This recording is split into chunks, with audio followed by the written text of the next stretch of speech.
Ago, 7Artisans launched their first autofocus lens, the full-frame 50mm f1.8, and now they have released a second autofocus lens for APS-C system, the 27mm f2.8. Don't confuse it with the 27mm f2.8 AF lens from TTartisan. They are different companies, and these two are completely different lenses.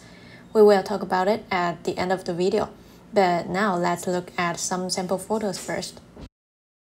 I mostly use this lens at f2.8 and occasionally at f4, and I think the performance is quite good wide open. You can really see the details and contrast. Although this is a semi-wide-angle lens, you can still achieve decent background separation as long as you are close enough to your subject. For instance, when I focus on the nose of the teddy bear, the eyes are already slightly out of focus. With a 27mm APS-C lens, you get about a 40mm full-frame equivalent, which is a nice middle ground between 35 and 50mm. Given its compact size and lightweight, it can be the perfect walk-around lens for your camera. And if you've seen my night market POV street photography episode, you'll know how this lens performs at night. Sometimes f2.8 doesn't seem to be enough, but it's decent in most cases. But here's a reminder, I won't recommend using ISO higher than 3200 on Sony ZV-E10. It's an APS-C camera after all, it gets noisy in low light. The chromatic aberration is not bad. You can see sometimes it's still got a little bit of purple fringing, but nothing serious.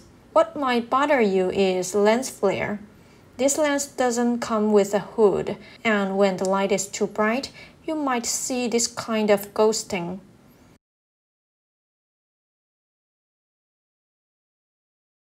And it's also got some serious vignetting, which doesn't go away until about f5.6. But at this price point, it's nothing to complain about. The close-up capacity of this lens is pretty nice. The minimum focus distance is 30 cm, which is 5 cm closer than the TTartisan counterpart.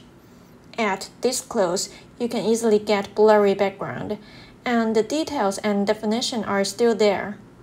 If you observe the bokeh, you will find it a little bit busy, and if there's light source in the image, you can also see the shape is not completely round and smooth, even when it is at the center. Here is when I use manual focus to focus at the closest possible distance, and you get this kind of blade shape. Now what about autofocus?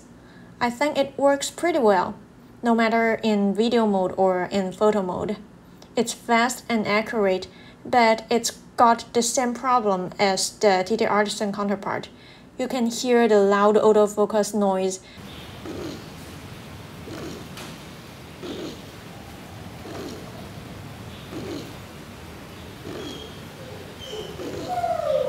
So if your purpose is to use this lens at a quiet environment for video shooting, this might be an issue.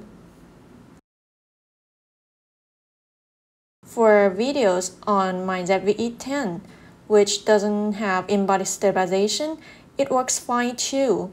The original footages look a little bit shaky, but you can simply stabilize them in DaVinci Resolve, and it will improve a lot. It only takes a few seconds. If you turn on active steady shot, it becomes about 56mm full frame equivalent. It's a little bit narrow, but it works fine too. When we compare it with the TTartisan lens, the most obvious difference you will notice is the size. The one from TTartisan is a pancake lens weighing less than 100 grams, while this one from 7Artisans is almost twice the weight. So it's more like cupcake size, but the build quality is a lot better. The lens design is very clean. It's made of metal and it looks elegant, while the TTartisan lens feels more plasticky. Both are very sharp and clean, and the performance and price are very similar, so I guess the deciding factor should be the size and build. The TTartisan can easily fit inside your pocket, while the 7Artisans lens, even though it's also very lightweight, it's still a little bit bulkier and might not be as convenient for those looking for maximum portability, but it does have a more high-end design. If you are debating between these two lenses, you might also want to check out my full review of the TTartisan lens. Be sure to take a look and let me know in the comments which lens you think is more ideal for you. Thanks for watching, and I'll see you next time.